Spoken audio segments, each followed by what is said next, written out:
Bonjour à tous et à toutes, bienvenue dans l'Art du Mentaliste. Je suis comme chaque semaine avec Taha Mansour. Bonjour Alexis, comment ça va? Ça va et toi Taha? Ouais, très bien. Et cette semaine, on est aussi avec Olivier. Olivier, bonjour. Bonjour, Comment tu vas? ça va, super, merci. Ravi, on est ravis de pouvoir t'inviter. Merci de venir chez moi, dans mon bureau. Pour les personnes qui regardent le format vidéo, effectivement, vous pouvez voir les décors de Darwin, qui est l'institut que tu as lancé. On pourra en parler dans un instant. Alors, Olivier, moi je t'avais rencontré à travers Next Level Formation, la boîte de formation en soft skills où j'avais fait mon stage et où je continue à travailler. Tu as eu un sacré parcours. À la base, tu avais fait une formation à HEC pour devenir ensuite improvisateur. Tu as bossé dans pas mal de différents spectacles et puis d'un seul coup tu as décidé de lancer avec d'autres improvisateurs amis à toi et de fonder Next Level Formation en 2012, d'écrire un livre Voilà ce que j'aurais dû dire avec une autre des cofondatrices, Pauline Klein, sur l'art de la prise de parole avec, il me semble que c'était le premier livre de ce type là où il y avait des QR codes pour des vidéos pour pouvoir s'entraîner là-dessus. C'était un livre collectif, c'est-à-dire que Pauline et moi, on ne pouvait pas être 12 sur la couve, mais effectivement, c'était le livre des 12 fondateurs. Des 12 fondateurs. En tout cas, c'est un livre que je trouve absolument fascinant, et hyper pratique. Et puis, tu t'es énormément intéressé à l'analyse transactionnelle, et notamment en 2021, tu as fondé Darwin, l'institut où tu formes et tu accompagnes les managers, mais plus axé sur l'analyse transactionnelle et le naturalisme. Et en 2024, très récemment en janvier, il me semble que tu as lancé l'Institut Darwin for Human Comprehension. C'est bien ça? Oui. Peux-tu nous en dire un peu plus? Oui. Alors déjà, oui, tu décris un parcours très séquencé. En réalité, évidemment, c'est jamais... il y a un enchevêtrement sur ces différentes séquences. Moi, j'ai commencé le théâtre à l'âge de 5 ans. Et donc, j'étais enfant comédien. Ensuite, à partir de 17-18 ans, j'ai commencé à mettre en scène des spectacles. Et donc, pour moi, j'allais faire une carrière de comédien, metteur en scène. Enfin, il n'y avait pas d'autres possibilités, tellement c'était évident depuis que j'étais tout petit. Et puis, ça s'est pas passé comme prévu. Donc, effectivement, un peu pour faire plaisir à mes parents et qu'ils me foutent la paix, j'ai fait HEC, mais c'était dans le but de devenir producteur. Donc, c'était toujours dans un trip très artistique. Toujours dans l'objectif artistique. Très artistique. Et puis, sur le campus d'HEC, j'ai découvert l'impro. J'en avais pas du tout fait, l'improvisation théâtrale. J'avais une carrière de comédien plutôt classique. Et puis ensuite, pour payer ma 3e année, je me suis mis à faire des interventions happening impro en entreprise. Et par un concours de circonstances, je me suis retrouvé à avoir un job la journée qui consistait à être salarié d'une boîte qui faisait des happenings et des team building d'entreprise impro. Et le soir, je jouais au théâtre. Quand on est improvisateur, tu connais ça, on n'a pas de répète, on peut s'entraîner pour maintenir son niveau, mais on peut en vrai avoir une vie, un métier civil. Donc c'était super. Je jouais le soir, c'était super. Et puis voilà, de fil en aiguille avec cette société, j'ai rencontré d'autres gens qui m'ont parlé d'analyse transactionnelle autour de 2009. Et ça a été un gros changement dans ma vie parce que moi, je ne savais pas qu'on pouvait... J'ai toujours eu un côté très geek, je me suis toujours intéressé à la science, même si j'ai pas fait d'études scientifiques, mais l'approche scientifique m'a toujours passionné. Mais je savais pas qu'on pouvait, en gros, faire des maths avec la psyché humaine à ce point-là.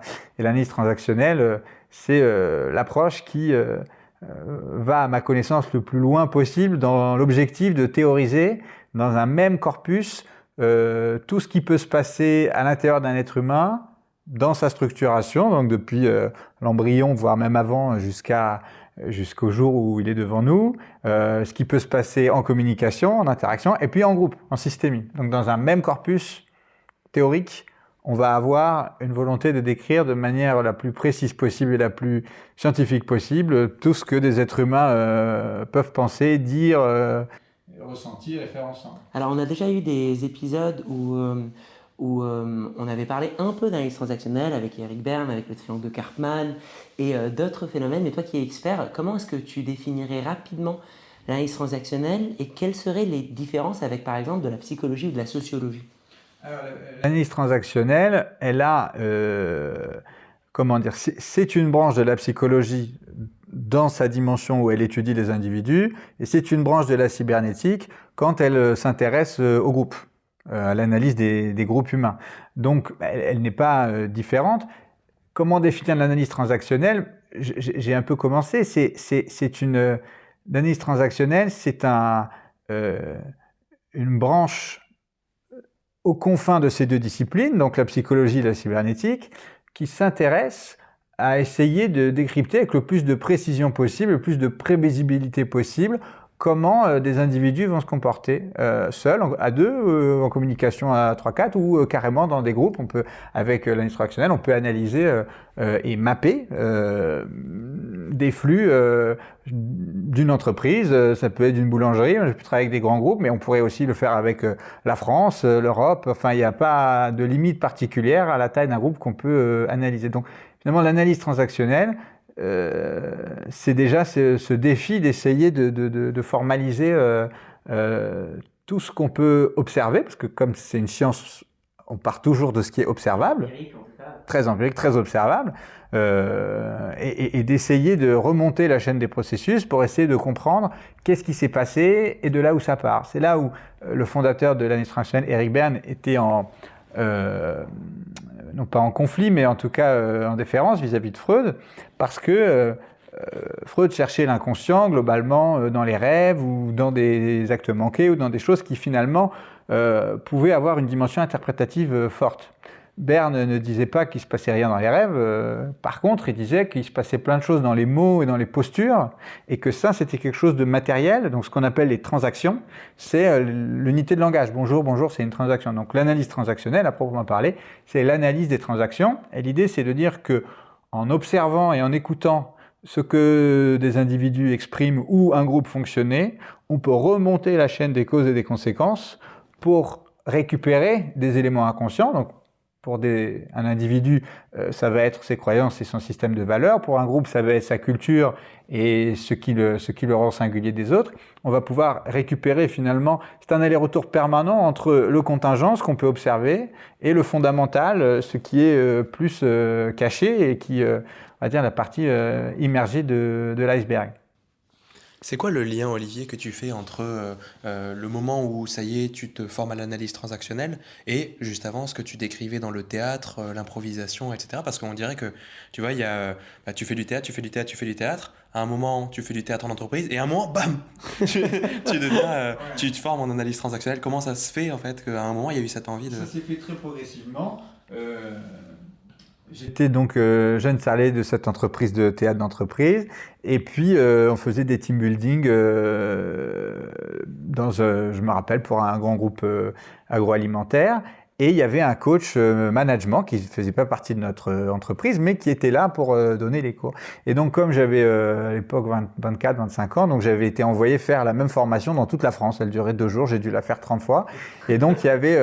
en face de moi un coach en management, et donc comme le truc durait 2 jours, il y a eu 30 soirées où j'étais seul avec lui. Alors c'était dans des lieux, j'ai fait la banlieue industrielle de Besançon, Givors dans la grande banlieue lyonnaise pour ceux qui connaissent. C'était des endroits où il n'y avait pas grand chose à faire sinon à parler toute la soirée. Et donc en fait ce type m'a tendu un livre d'analyse transactionnelle, a commencé à m'en expliquer les premiers éléments. Donc ça c'était autour de 2008. C'est quel livre que tu avais lu ? Alors le premier livre que j'ai lu c'est le Ian Stewart, c'est un livre vraiment je crois qu'il doit s'appeler Manuel d'analyse transactionnelle, qui donne le premier vernis en fait pour approcher la chose. Ça s'est fait petit à petit. En fait, au début, ça m'a aidé même pour moi. Moi, j'ai une particularité de fonctionnement. Je suis autiste Asperger, et donc enfant, j'apprenais des films par cœur parce que j'ai une très bonne mémoire. Et déjà, l'impro a été quelque chose qui m'a énormément aidé parce que ça m'a appris le lâcher prise et l'agilité. Donc, ça sort du côté par cœur. Ça permet beaucoup plus de facilité dans la communication. Et l'analyse transactionnelle, ça m'a vraiment fait monter d'une marche encore plus importante, puisque en permettant un cadre d'analyse de la communication, ça permettait de comprendre beaucoup mieux ce qui se passait et donc d'avoir un peu plus d'impact et de contrôle sur ce qui se passait. Donc je pense que c'est ça finalement la logique. C'est un peu comme les accordeurs aveugles, vous savez, ils développent d'autres sens parce que voilà, non, moi ils doivent compenser. Donc voilà, du fait d'un autisme assez léger, mais quand même très présent, je crois que ça a été ma manière de compenser avec l'impro et l'analyse transactionnelle. Et du coup après, à partir de 2011, j'ai commencé à créer une méthode qui combinait l'analyse transactionnelle et l'improvisation théâtrale pour aider les gens, autistes ou pas, mais à progresser en fait sur le terrain de la communication et du charisme. Et c'est ça qui a donné naissance après à Next Level. Et donc c'était à partir d'une méthode que tu avais créée, c'est ça? Ouais. Tu peux nous en dire un peu sur cette méthode? Oui, en fait, j'ai observé que souvent les gens étaient inhibés et qu'en réalité, il y avait un mécanisme, pour l'impro en tout cas, de mise en danger volontaire. C'est-à-dire qu'à partir du moment où on se met en danger corporellement, ou alors on commence une phrase sans avoir aucune idée de comment elle va se terminer, quelle que soit la personnalité ou le niveau d'aisance de la personne, si elle se met sincèrement en danger, qu'elle lâche prise, donc, va sortir de sa bouche des mots qui vont finir la phrase. Comme dans un rêve, souvent la personne ne se rend pas bien compte de ce qu'elle a raconté, mais en fait, dans une situation d'imprévu, cette mise en danger volontaire, c'est le meilleur coup à jouer, rationnel, qu'a une personne, justement, d'arrêter de contrôler, parce que finalement, face à l'urgence, le cerveau va se débrouiller et va tirer son meilleur parti. Donc ça, c'est quelque chose que les improvisateurs savent très bien faire.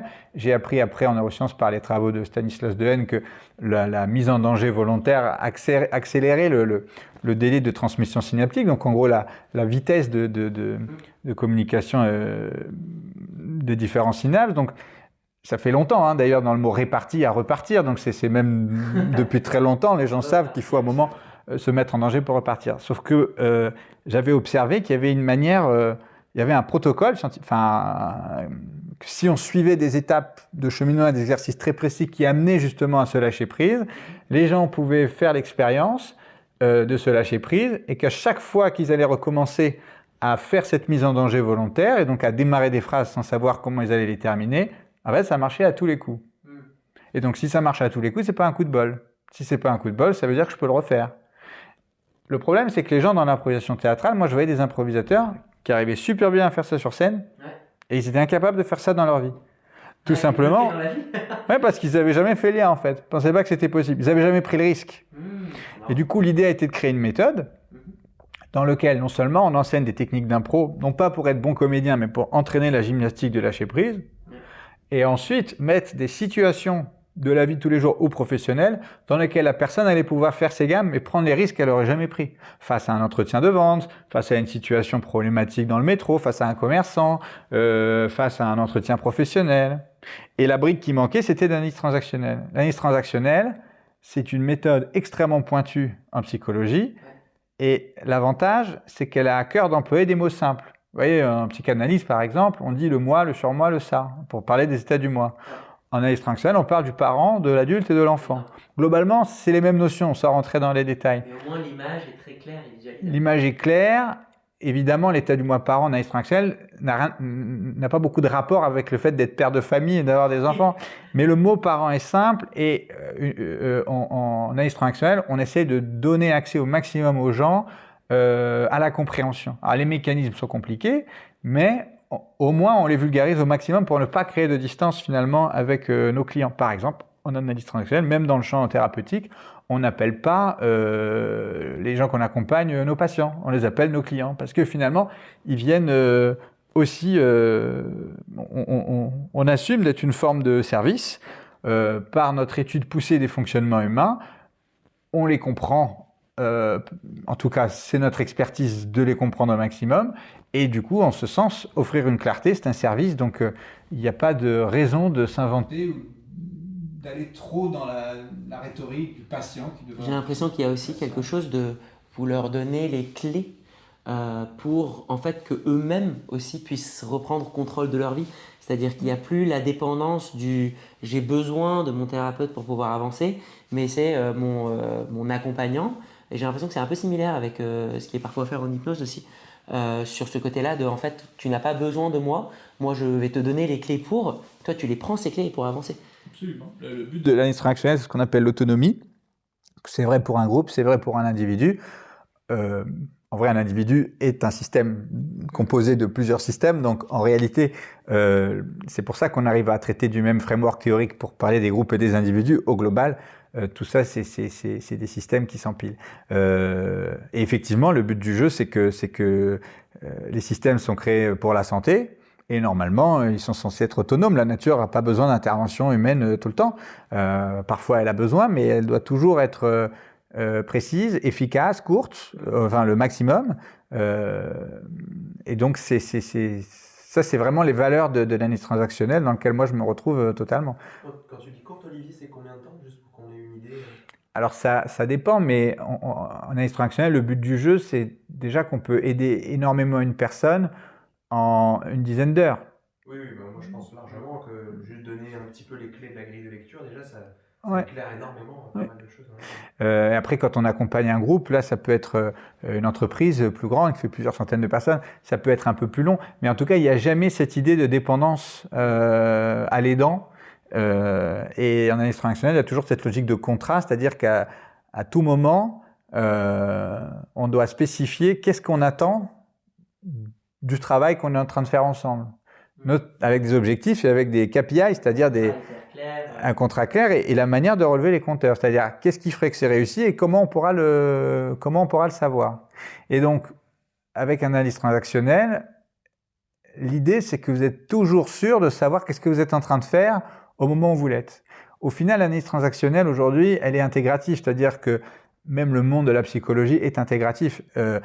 Il y a moins de chapelles qu'avant, il y a plus de porosité entre les différentes approches. Ça s'appelle intégratif, ça veut dire que tu prends en considération le patient ou celui que tu accompagnes? Non, il intègre plusieurs théories de la personnalité. Okay. Que ce soit la Gestalt, que ce soit la systémie, l'école Palo Alto. De toute façon, tous ces mouvements-là naissent au même endroit, en Californie, entre 40 et 50. C'est ce qu'on appelle le mouvement cybernétique, dans lequel vous avez des conférences menées par Norbert Wiener à l'époque, dans lesquelles il y a des anthropologues, des psychologues, des spécialistes de l'hypnose qui se réunissent pour essayer de comprendre. Et d'ailleurs, c'est intéressant parce que l'élément fondateur qui créait ces fameuses conférences qu'on appelait conférences de Macy dans les années 40, c'était d'essayer de comprendre scientifiquement les mécanismes d'hypnose.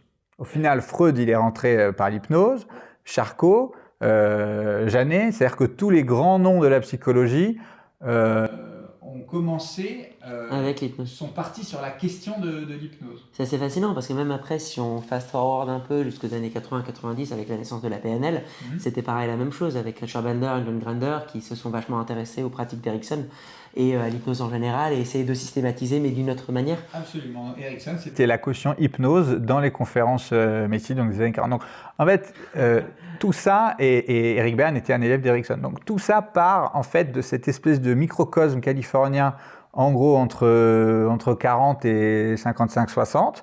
Ça a donné naissance à la psychologie qu'on connaît, enfin ce qu'on appelle le courant de la psychologie humaniste et les sciences cognitives. Ça a aussi donné lieu à la Silicon Valley, à l'informatique. Donc finalement, aujourd'hui, énormément de choses qui sont absolument fondamentales et dans nos vies prennent naissance à cet endroit, à cette époque. Et l'analyse transactionnelle est un des spin-offs de cette époque étrange dans laquelle les plus grands scientifiques se sont à un moment posé la question de l'information et du système.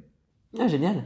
Du coup, moi, ce qui m'intéresse beaucoup aussi avec ça, c'est qu'en tant que mentaliste, j'essaye justement de prédire le fonctionnement humain, essayer de le comprendre pour pouvoir anticiper son fonctionnement. Et quand tu parles justement de systématiser ces interactions-là et de voir ça, il y a beaucoup de liens. Je me demandais, est-ce que toi, tu as remarqué des schémas que tu as pu voir à travers plein de différents profils qui seraient intéressants pour nos auditeurs et auditrices à connaître, ou peut-être des schémas qui t'ont, toi, marqué et où tu te dis c'est vachement intéressant comme fonctionnement un peu universel de l'humain. Ouais. Si on prend un individu, par exemple, il y a une théorie qui est développée d'abord par Eric Berne, mais repris par une de ses élèves qui s'appelait Fanita English, et également un type qui s'appelait Richard Erskine.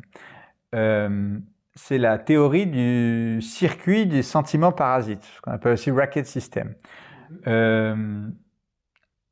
Pour faire simple, c'est une théorie qui est assez robuste, que moi j'utilise énormément, dans lequel on explique comment une conclusion de survie qui s'est prise dans l'enfance, face à un environnement donné, va pouvoir, tout au long de la vie, être alimentée par un système de biais cognitifs. Faudrait peut-être donner un exemple, parce que sinon, ça peut être compliqué. Imaginons une petite fille qui s'appelle Zoé. Donc, Zoé, elle adore mettre les doigts dans la confiture. Bon, elle a 3 ans et demi. Bon, quoi de plus naturel?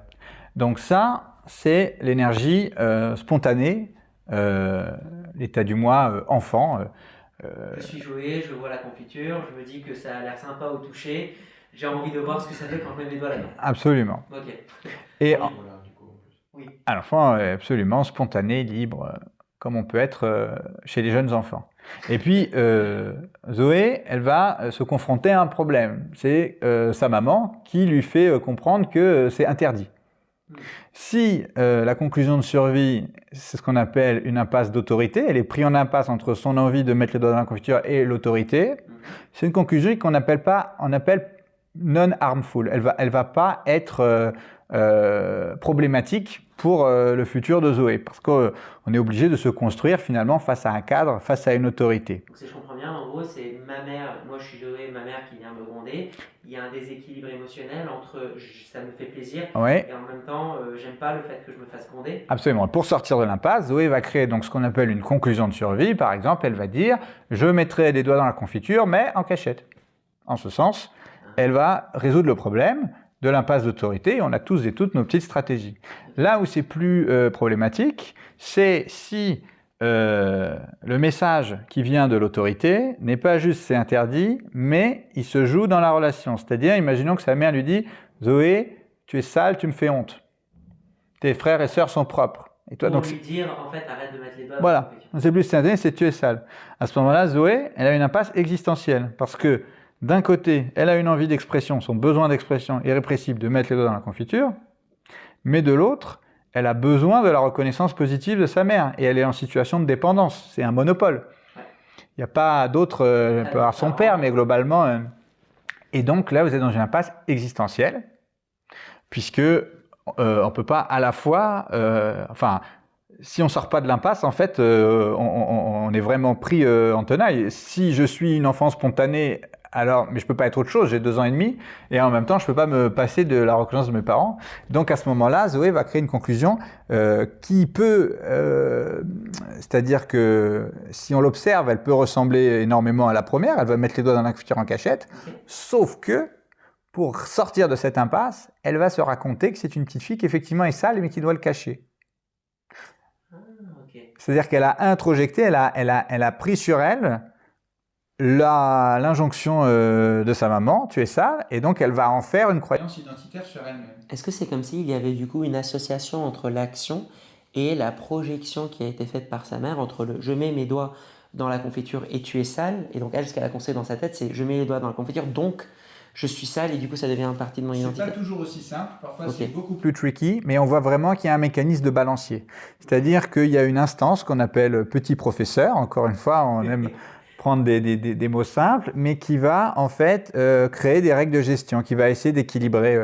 Le problème de la conclusion de survie harmful, c'est que Zoé, elle a 35 ans, elle se retrouve dans un petit déjeuner d'affaires, son interlocuteur part prendre un appel ou part aux toilettes, elle va s'en mettre plein la bouche, et elle va s'essuyer la bouche, et elle va avoir peur de se faire choper tout au long du reste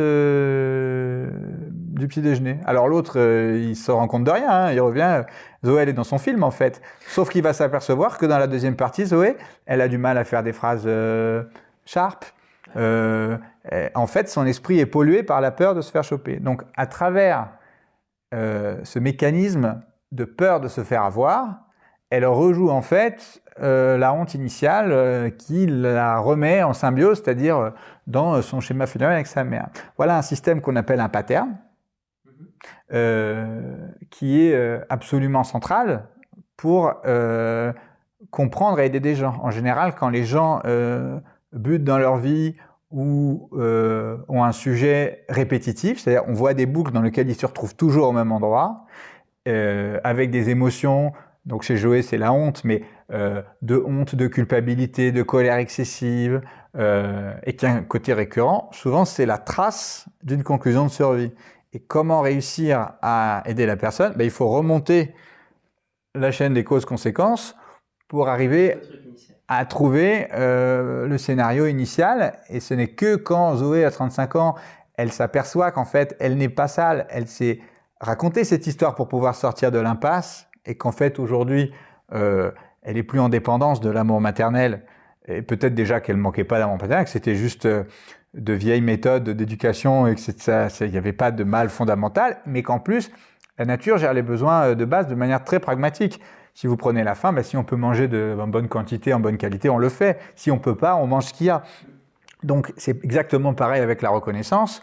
On va ambitionner ce qu'on pense qu'on est capable d'obtenir. Donc c'est le mécanisme qu'on appelle d'impuissance acquise aussi. C'est exactement le même mécanisme. Si Zoé s'est mis dans la tête que pour être connue par sa maman, il fallait qu'elle se raconte l'histoire qu'elle est sale, elle se l'est racontée, et puis au bout d'un moment, par un mécanisme inconscient, elle en fait une croyance, elle croit vraiment qu'elle est sincère. Voilà, et donc ça va déformer finalement la vision que Zoé a d'elle, des autres et de la vie en général. Et si on ne retrouve pas l'élément fondateur ou le raisonnement fondateur, ça va être difficile d'aider Zoé. C'est là où des techniques qui sont plus en surface, notamment de type PNL, peuvent marcher ou ne pas marcher parce qu'on ne joue que sur l'aspect fonctionnel. Dans l'analyse transactionnelle, il y a quand même le mot analyse, on essaye de remonter au phénomène originel, si tant est qu'on puisse le trouver, pour permettre à Zoé de faire ce qu'on appelle une redécision, c'est-à-dire de redécider une ligne de son code fondamental, identitaire, qu'en fait, elle n'est pas sale. Une fois qu'elle a compris ça, elle peut refaire des choix dans sa vie et faire différemment. Là, l'exemple de la confiture, il est trivial. En général, l'énergie bloquée, elle se situe plus sur ce qui fait vraiment que la personne se sent utile au monde et se sent être dans sa personnalité la plus débridée. Certaines personnes ont à cœur, je sais pas, ont une fibre artistique, d'autres ont une fibre médicale, d'autres ont une fibre aventurière, ils aiment grimper, d'autres ont une fibre très analytique. C'est ces fibres-là qu'on sent chez les jeunes enfants quand ils sont pas contrariés. C'est ça principalement qui crée les conclusions de survie. C'est quand cette expression-là, c'est-à-dire que le besoin d'expression, d'exprimer sa singularité et finalement de se rendre utile au monde tel qu'on est, quand il est contrarié, c'est ça qui crée les conclusions de survie. Donc, voilà, ce qu'on appelle un pattern, ce mécanisme répétitif. Et globalement, si je devais résumer, je pense que c'est un élément de compréhension fondamental qui permet d'expliquer qui permet d'expliquer de manière extrêmement sharp et prédictive la raison pour laquelle les gens retombent dans le même panneau encore et encore. Juste du coup, Olivier, pour terminer sur par quel mécanisme on pourrait aider Zoé. Si par exemple Zoé elle vient te voir, elle te dit bah moi je te présente, j'ai ce problème récurrent, elle te montre ce qui est au bout de la chaîne. Toi ton idée c'est comment je vais faire pour remonter le plus possible. D'ailleurs au passage, je sais pas si tu connais le concept qu'il y a dans le Bitcoin sur la blockchain, ça me fait un petit peu penser à ça, la chaîne de transactions, tu vois. C'est quoi le mécanisme par lequel toi tu vas l'aider du coup dans cet exemple-là par exemple, une fois qu'on a l'élément de source, c'est par prise de conscience, ça marche comment? Ta question, c'est comment on récupère l'élément de source ou qu'est-ce qu'on fait une fois qu'on l'a trouvé? Une fois que tu l'as, ouais, tu fais quoi? Ouais. Ben c'est la redécision, c'est-à-dire une fois que tu l'as, c'est Zoé qui est aux commandes. C'est-à-dire que finalement, cette conclusion de survie, si on reprend pour Zoé, donc penser qu'elle est sale et elle vient pas nous voir, Zoé, parce qu'elle pense qu'elle est sale. Elle vient nous voir parce qu'elle se rend compte qu'elle a du mal à trouver des fonds pour son entreprise, parce qu'à chaque fois, elle fait ses meetings et donc si on commence à analyser les foirages, on se rend compte que elle va associer ça. Si on lui fait raconter des scènes, elle va dire bah voilà, j'ai eu telle scène et un tel autre endroit, et on va voir qu'il y a une similitude qu'à chaque fois il y a un élément sur la table qui est à manger et qui est globalement liquide et qu'à un moment donné, elle a des pulsions comme ça, des compulsions qu'elle ne sait pas expliquer. Oui. À ce moment-là, on va remonter jusqu'au souvenir initial. Une fois qu'elle l'a, donc on comprend que c'est un rapport avec la mère et avec la honte, à ce moment-là, elle peut faire une redécision. Elle peut choisir soit de se dire « Ok, je sais d'où ça vient, je continue ma vie comme elle est et j'arrête de penser que je suis sale. » Donc du coup, le système perd en force parce qu'il est plus renforcé par la croyance. Donc, on peut finalement, parfois le simple fait de la révéler la fait se dissiper, mais de mon expérience, c'est quand même très rare. La plupart du temps, il faut qu'elle ait mieux à faire en fait, puisque finalement, il y a beaucoup d'inconvénients dans cette stratégie, puisqu'à la fin, elle perd ses moyens. Mais il y a aussi des avantages. Sinon, l'organisme ne maintiendrait pas quelque chose qui a des avantages. Le premier avantage, déjà, c'est le besoin de structure. C'est-à-dire que Zoé, elle a l'habitude, ça fait des années qu'elle se raconte ça sur elle-même et sur la vie. Donc finalement, elle est en pilote automatique. De ce qu'on sait, les organismes, ils essaient d'optimiser un calcul, un ratio entre énergie dépensée et substrat ou nourriture, avantage obtenu. Donc déjà, énergétiquement, c'est économe de faire comme on fait toujours. Donc déjà, il faudra qu'elle renonce à ça, qu'elle fasse une dépense d'énergie. Et puis parfois, le fait de s'imaginer dans sa tête, c'est le lien avec sa mère. Donc c'est pas toujours que les gens ont envie de toucher à ça. Mais en règle générale, au moment où on voit les gens en tant qu'adultes, ils sont plus dans une situation de dépendance. Donc concrètement, leur passé envahit leur présent. Donc à partir du moment où ils décident de le déconnecter, c'est facile de couper l'élastique. Ensuite, on peut avancer. Parfois, c'est pas aussi simple. Il y a des gens, leur père ou leur tenait la brosse en permanence et ils avaient aucune liberté. Il se trouve que le papa a fait une grosse entreprise, l'enfant travaille dedans. Le problème n'a pas disparu en fait. C'est pas le passé qui envahit le présent. Donc là, il faut qu'ils redécident, mais c'est plus lourd parce que les éléments du problème sont intacts. Par contre, il peut prendre d'autres choix. C'est ça l'autonomie en fait dont je parlais tout à l'heure. C'est que en tant qu'analyse transactionnelle, nous, on apporte de la clarté. On met en clarté, que ce soit dans des mécanismes individuels, dans des mécanismes de communication, on peut faire de la médiation, ou dans des mécanismes de groupe, on analyse des groupes, on va mettre en clarté. Comme quand on passe une radio ou un IRM, on a une image, on a une photo. Quand on fait une analyse avec un sismographe, on a l'activité du volcan. Ça évite de se raconter trop d'histoires. On a une hypothèse fiable et robuste pour expliquer ce qui se passe. Après, le qu'est-ce qu'on en fait, c'est là où le libre arbitre et la liberté individuelle devient hyper importante.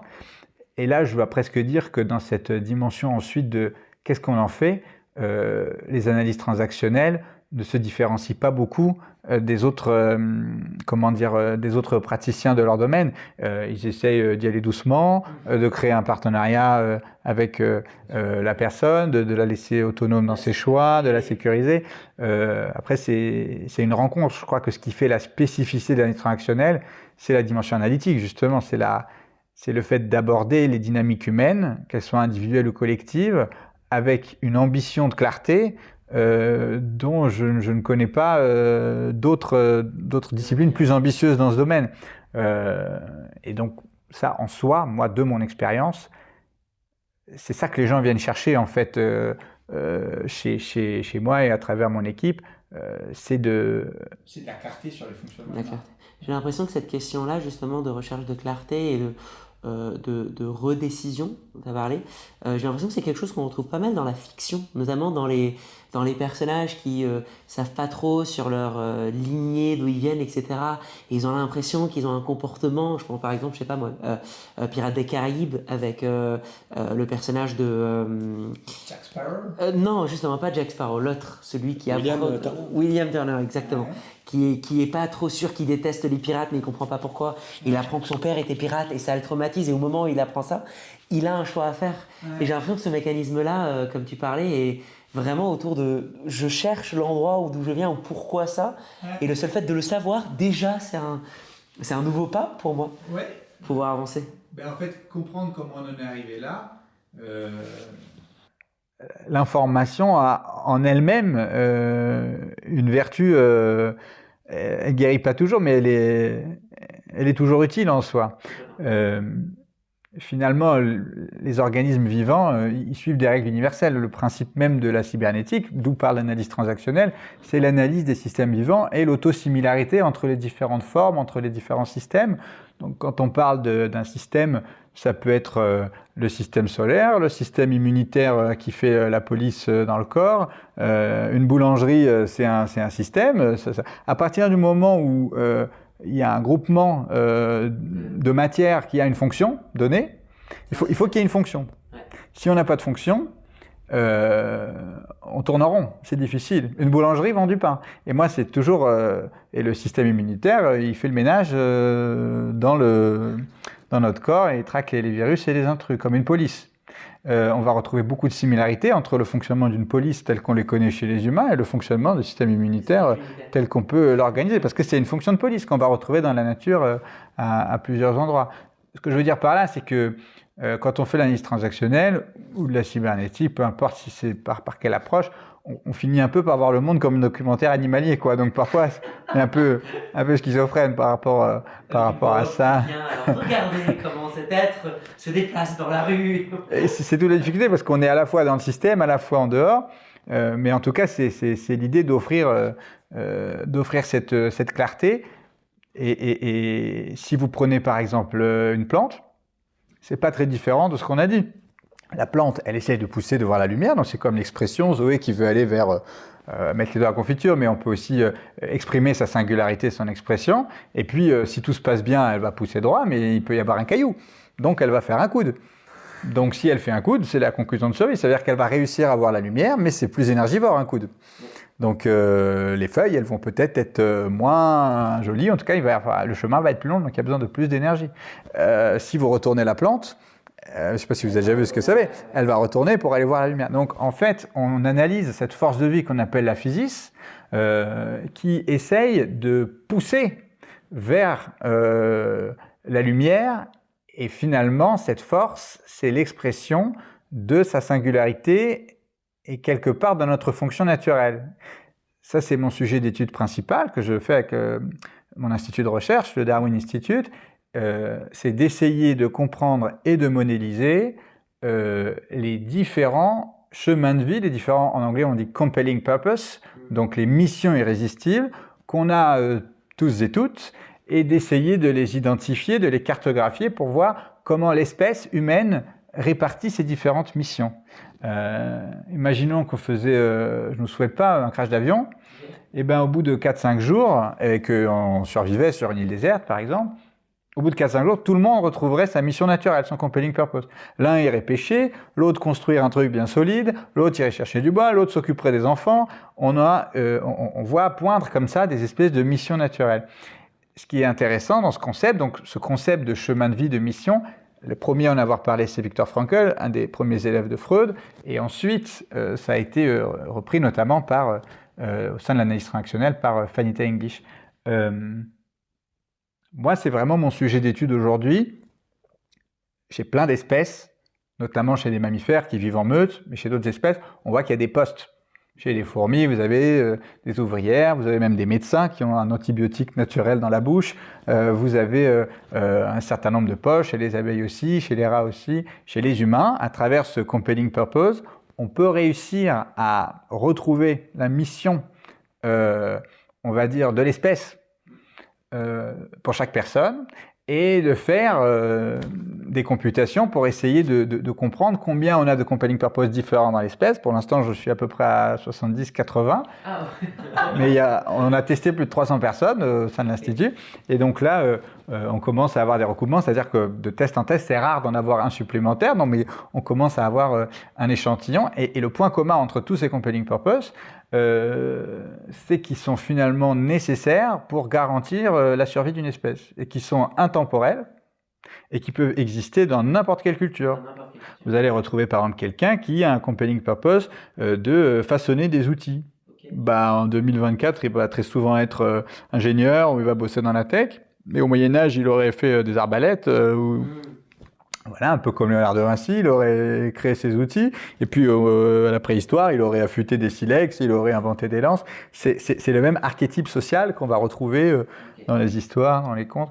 Donc ça, c'est intéressant parce que typiquement, c'est de la recherche, et à travers l'étude des compelling purpose, on voit apparaître les éléments naturels pour finalement mieux comprendre notre espèce. Donc, je suis curieux, pour dire que la recherche n'est pas finie. Moi, ou un hypnotiseur comme Alexis, ça serait quoi nos compelling purpose? Eh bien, il faut passer un test, un protocole pour comprendre le compelling purpose des gens. Bon, c'est un test qui prend environ 1h30, mais globalement, il y a des marqueurs somatiques universels. C'est-à-dire que quand vous êtes en contact avec cette mission-là, vous avez une distorsion du temps, vous perdez la notion du temps qui passe, donc dans un état quasi hypnotique.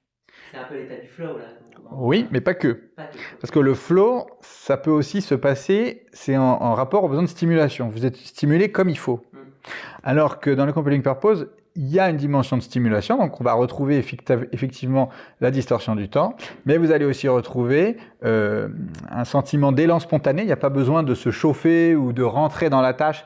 Il y a un côté spontané, et puis il y a une absence de pensée négative, de détritus, et puis il y a un sentiment d'importance. On a le sentiment que ce qu'on est en train de faire est extrêmement important. Et puis il y a en tout, j'ai isolé 10 critères, donc je ne vais pas tous vous les dire, parce qu'il y a aussi un enjeu de propriété intellectuelle, mais globalement, si on isole des situations dans la vie de la personne entre l'âge de ses 5 ans et, par exemple, l'âge où elle est devant nous, pro, perso, dans des endroits qui absolument n'ont rien à voir, mais qui compilent les critères, par exemple, dont on a parlé, sentiment d'importance, distorsion du temps. En fait, on va réussir à modéliser et à trouver ensuite un dénominateur commun entre ces différentes situations qui, a priori, n'ont rien à voir, mais qui sont en lien avec une fonction intemporelle qui est utile à la survie de l'espèce. Si vous computez ça, vous trouvez le compelling purpose des gens. C'est assez magique parce que ça se fait en 1h30. Ça marche à tous les coups. Et moi, ce qui m'intéresse avec ça, c'est qu'à un niveau individuel, ça aide les gens à trouver un peu leur boussole, parce qu'au moins, ils peuvent résoudre la question quelque part du sens, de à quoi je sers, qu'est-ce que je sais faire de mieux. Bon, après, il faut trouver un terrain de jeu, un terrain d'expression, parce qu'il faut gagner sa vie aussi. Donc, c'est tout l'enjeu, c'est ce que les Asiatiques appellent l'ikigai. C'est finalement le point de rencontre entre cette mission qu'on ressent et puis le fait de l'offrir au monde en échange d'une rémunération, en tout cas, qui nous permet de vivre. Donc, la notion de compelling purpose, elle n'est pas récente, elle est dans la philosophie, qu'elle soit orientale ou occidentale. Même Jean-Jacques Goldman, il changeait la vie à sa place chaque jour. Ce qui est nouveau, c'est le protocole pour la mettre en... C'est sur ça que je travaille, sur le fait de la mettre en lumière. Donc ça, c'est à un niveau individuel. Et puis à un niveau collectif, de mieux comprendre notre espèce en multipliant les tests. Et donc, au sein de l'Institut, on développe une manière de faire un pré-test grâce à une intelligence artificielle pour pouvoir augmenter le nombre de cas, passer à des milliers ou des dizaines de milliers de cas, pour pouvoir essayer d'avoir une meilleure compréhension de notre espèce. C'est là où la compétence qui aide finalement une personne ou une entreprise ou un fonds d'investissement, ça c'est le cabinet Darwin Talent qui vend cette clarté, c'est une entreprise. Et c'est pour ça que j'ai créé cet institut de recherche à côté, justement pour pouvoir mieux comprendre les fonctionnements humains, individuels et collectifs, et puis aussi permettre d'aider des gens et des groupes qui n'ont pas les moyens de payer les services de conseil de haut niveau. Pour toi, Olivier, le compelling purpose, il est inné ou acquis du coup? Il est totalement inné. Oui. Il y a eu un débat... à l'époque de Frankl et de Fanny English, il y avait débat, je crois qu'il y a encore débat, de savoir si c'est des expériences qui, dans notre vie d'enfance, peuvent créer cela. Moi, de ce que j'observe, je vois que les compelling purpose que je gère sont intemporels et sont pas forcément, apparaissent très très tôt dans la vie de l'enfant. Et en plus, ils se recoupent. C'est-à-dire que sur 300 cas, j'ai du mal à en dépasser 60-70. Et c'est pas toujours explicable par les circonstances. Après, il pourrait y avoir une thèse qu'on appelle épigénétique, c'est-à-dire dans laquelle, finalement, on aurait en nous un certain nombre de compelling purpose qui pourraient être activables, et en fonction de l'environnement, ils s'activent ou pas. Donc ça... Les gènes qui s'activent ou pas. Oui. Et même dans une expérience célèbre avec les rats, je ne sais pas si vous connaissez, mais la structure des groupes de rats est à peu près toujours la même. Vous avez un leader alpha, vous avez ensuite deux sous-chefs, et puis un certain nombre de corps mous et quelques sous-fifres qui nettoient les crottes et mangent les restes. Et en fait, il se trouve que si vous prenez 10 rats, ils vont s'organiser de cette manière. Vous enlevez n'importe quel rat, vous le remplacez par un autre. Au bout de quelques heures, se recréent exactement les mêmes structures hiérarchiques. On pourrait donc imaginer que si on fait un crash sur une île déserte et que personne n'a l'âme du chasseur à l'affût, par exemple, donc c'est la personne comme un pêcheur qui va attendre longtemps avant de pouvoir, qui a cette patience, par exemple, et qui a ce goût et cette contemplation de tous ces moments d'attente avant de prendre sa proie. bon, bah, il y a quelqu'un d'autre qui va s'y coller. Forcément, la nature aura besoin de ça. Mais ça se fera avec moins de fluidité, en fait. Oui. Donc moi, de ce que j'ai observé, on a un compelling purpose. Il est invariable. Et vraiment, pour l'avoir fait passer à des centaines de personnes, le fait de le connaître, c'est quelque chose qui est extrêmement utile pour une personne parce que souvent, ça met en mots quelque chose que la personne, globalement, sait déjà, puisque naturellement, elle a investi, comme on dit, la plante, elle veut trouver le chemin vers la lumière. Mais le fait de le mettre en mots, sans avoir rien raconté, ni sur ses valeurs, ni sur sa vie, ni sur sa... juste raconter quelques expériences qui, a priori, n'ont rien à voir, à une personne qui les analyse et qui vous sort le truc, ça, en général, au-delà de la beauté du geste, chez la personne qui le reçoit, ce sentiment de clarté, de dire je comprends non seulement qui je suis, mais c'est pas très important. Comme on l'a dit, les organismes sont en santé quand ils ont une fonction, c'est-à-dire quand ils sont utiles. C'est la fonction d'utilité. Ça, c'est extrêmement théorisé par Spinoza, par exemple, que finalement, le salut ne passe que par le fait de se rendre utile, ce qu'il appelle la vertu, c'est-à-dire se rendre utile aux autres. Frankl aussi en parlait beaucoup. Là, on va plus loin aujourd'hui, et c'est vraiment le cœur de mes recherches, c'est d'essayer d'aider à comprendre quelle est ma manière à moi d'être utile et de me sentir à ma juste place. Si on comprend ça, c'est un enjeu de clarté très important. Et puis pour les gens, il y en a quand même beaucoup qui sont en perte de sens, qui sont dans le brouillard, qui ne savent pas trop où ils en sont, ça peut leur donner une espèce de boussole, je n'ai pas d'autre mot, qui va leur donner un peu de directivité dans la vie. Après, qu'est-ce qu'ils en font ? C'est là où un qui en décide et en fonction de leur environnement. C'est-à-dire qu'une organisation, elle est toujours sujet à son environnement. Je peux avoir un terrain d'expression très fort, je ne sais pas, pour un domaine scientifique, par exemple pour l'ontologie, la compréhension des mécanismes. Bon, mais si j'ai jamais fait de sciences, ou je n'ai pas accès à un laboratoire, ou parfois les gens n'ont pas matériellement un terrain d'expression. Alors il y en a qui sont des warriors et qui vont le chercher, d'autres pas. Donc une fois qu'on a trouvé son compelling purpose, il faut revenir sur le plancher des vaches et essayer de voir comment, dans l'ici et maintenant, on va dire dans la vraie vie, j'arrive à combiner des éléments de sens. Le besoin d'expression, c'est quelque chose qui est hyper important, mais le besoin de subsistance, c'est aussi quelque chose qui est extrêmement important. Donc après, c'est cette question de conciliation qui est, je pense, extrêmement intéressante. Et l'analyse transactionnelle a cette particularité qu'elle ne vend pas du rêve. C'est aussi peut-être pour ça que, on va dire qu'il y a d'autres approches qui sont peut-être plus séduisantes. C'est un peu la pilule de Matrix. Elle vous fait des maths ou de la physique. En tout cas, elle trace des flux, elle trace des schémas. Donc ça convient bien à des gens qui ont fait le tour des solutions un peu magiques et qui ont dit, bon, bah, j'en ai pas trouvé, j'aimerais bien comprendre le fond des choses. C'est pour ça souvent que moi, je travaille beaucoup avec des dirigeants ou des fonds d'investissement qui n'ont pas peur, en tout cas qui sont demandeuses d'avoir cette data, comme le maire d'une ville qui a un volcan et qui demande à une équipe de sismologues, il veut savoir en fait. Il veut savoir après ce qu'il va en faire, mais il ne veut pas se cacher. Il ne veut pas faire l'autruche. Eh ben, merci beaucoup pour tout ça, c'était un épisode fascinant. Comme à la fin de chacun des épisodes, on demande un petit tips. Alors, est-ce que tu aurais un conseil par rapport à que ce soit tes découvertes avec Darwin ou l'analyse transactionnelle en général, si tu avais un conseil concret, pratique, que les auditeurs et auditrices pourraient repartir, qui pourrait leur servir dans la vie quotidienne, ça serait quoi ? Qu'est-ce que tu leur dirais ? Même si là, ça a été quand même un épisode assez riche en conseils avec beaucoup de choses. Avec pas mal de concret aussi. Ouais, absolument. Ouais. À part les Lego. Par les Lego. Pendant qu'il réfléchit, il faut savoir effectivement que Olivier est connu par le formateur ou l'intervenant avec des Lego, parce que dans son bureau, il y a énormément de Lego un peu partout. Mais en fait, j'avais pas vu, mais il y en a même sur tes chaussures, Olivier. Absolument. C'est génial. Sur mes chaussures, ouais. C'est un petit peu ma marque de fabrique. Les Lego, en fait, moi, je vois la vie en pièces détachées. Donc, En transaction. C'est plein de petites transactions. donc le principe, c'est justement de voir l'ensemble. Quand on voit un Lego dans son ensemble, effectivement, il y a une émotion qui se dégage parce qu'il va représenter une figure naturelle ou un monument. Mais quand vous l'avez construit, vous savez à quel point, en fait, c'est brique par brique par brique. Donc, on retrouve ça dans la physique avec les atomes qui vont former des formes. Donc, moi, cet aller-retour, en fait, entre les éléments fondamentaux qui se computent et la forme globale, c'est ma gymnastique qui me stimule au quotidien.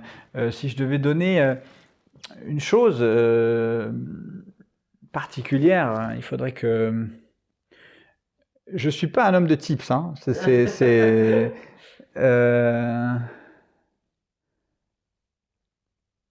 Peut-être faire effectivement attention à ce mécanisme de distorsion du temps. C'est-à-dire que globalement, pour être équilibré, avoir un sentiment de bien-être, il y a trois grandes fonctions, trois grands motivateurs qui doivent s'équilibrer. Donc ça, c'est la théorie de Fanny English. Le motivateur de survie, c'est tous les besoins matériels. Le motivateur d'expression, on en a parlé, ce qui fait le compelling purpose, qu'on s'exprime et qu'on se sent utile comme on est.